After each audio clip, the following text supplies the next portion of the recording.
بسم اللہ الرحمن الرحیم، والصلاة والسلام علی سید الانبیاء والمرسلین۔ محترم ناظرین کرام اور عزیز طلبہ، السلام علیکم۔ قرآن کریم پڑھتے وقت جب ہم حروف کو ادا کرتے ہیں، حروف کو ادا کرتے وقت آواز جہاں پر ٹھہرتی ہے اس کو مخرج کہتے ہیں۔ مخرج کا لفظی معنی ہوتا ہے نکلنے کی جگہ، اور اس کی جمع مخارج ہے۔ تو اگر آواز حلق میں ٹھہرے گی تو مخرج حلق اور گلا کہلائے گا، ہونٹوں پہ ٹھہرے گی تو ظاہر ہے شفتین جو ہونٹ ہیں وہ مخرج ٹھہرائیں گے۔ اسی طرح اگر زبان پر ٹھہرتی ہے تو اس کو مخرج قرار دیا جائے گا۔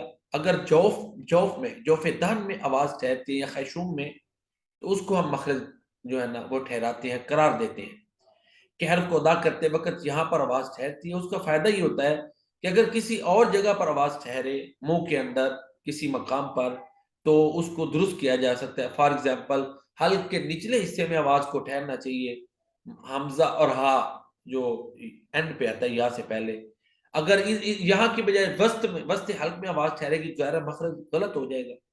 تو بہرحال مخارج کے حوالے سے اس سے پہلے ایک سبق ہو چکا ہے، پھر انشاءاللہ العزیز دوبارہ ہوگا۔ لیکن ایک سبق جو علم تجوید سے تعلق رکھتا ہے، عام طور پر ناظرہ قرآن کریم والوں کا اس سے کوئی تعلق نہیں، وہ ہے دانتوں کی پہچان کہ عربی میں دانتوں کے کیا نام ہے۔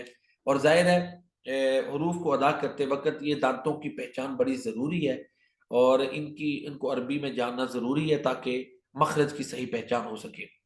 تو جو ناظرہ پڑھنے والے ہیں وہ بھی سے استفادہ کریں گے، قرآن کرام کے لیے تو مفید ہے ہی۔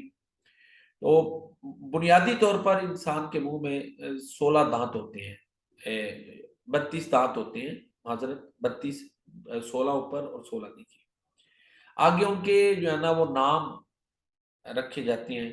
ثنایا، سامنے والے 4 دانتوں کو، 2 اوپر ہوتے ہیں ان کو ثنایا اولیہ کہتے ہیں، اور 2 نیچے ان کو ثنایا سفلا، اور چاروں کو ملا کے ثنایا کہتے ہیں۔ ثنایا کے ساتھ ایک ایک دائیں بائیں اور اوپر نیچے کے 4 دانت رباعیات اور قواطع کہلاتے ہیں۔ ان کے ساتھ اگلے جو ہیں رباعیات کے ساتھ ایک ایک دائیں بائیں اور اوپر نیچے کے 4 دانت انیاب اور قواصد کہلاتے ہیں۔ اس کے آگے داڑیں شروع ہو جاتی ہیں۔ داڑوں کو عربی میں اذراس کہتے ہیں، ادراس، الف دواد زواد بھی جس کو کہتے ہیں، اور ری اذراس۔ آگے داڑوں کو 3 حصوں میں تقسیم کرتے ہیں، زواحق، طواحن اور نواجس۔ انیاب یا قواصد کے ساتھ جو ہے نا ایک ایک دائیں بائیں اور اوپر نیچے کی 4 داڑیں ہوتی ہیں۔ پھر اس کے بعد طواحن کا معنی، زواحق کا معنی ہوتا ہے ہنسنا مسکرانا، کہ وہ دانت جو ہنستے اور مسکراتے وقت ظاہر ہوتے ہیں۔ طواحن کا معنی ہوتا ہے کسی چیز کو پیسنا، یعنی جو خوراک وغیرہ کو چبانے میں جو دانے کام دیتی ہیں۔ یہ 3 دائیں بائیں اور اوپر نیچے یعنی 12 دانے یہ ہو جاتی ہیں۔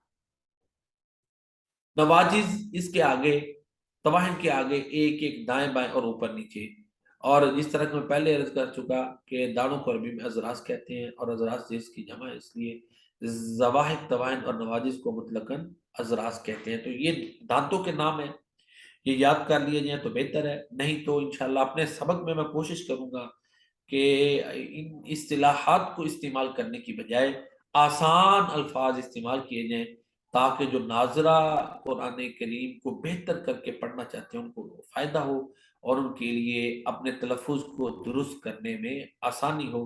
اللہ تعالیٰ ہمیں قرآن کریم پڑھنے، سمجھنے اور اس پر عمل کرنے کی توفیق عطا فرمائے، اور اللہ تعالیٰ ہمیں درست قرآن کریم پڑھنے کی توفیق عطا فرمائے۔ آمین یا رب العالمین۔ السلام علیکم ورحمۃ اللہ۔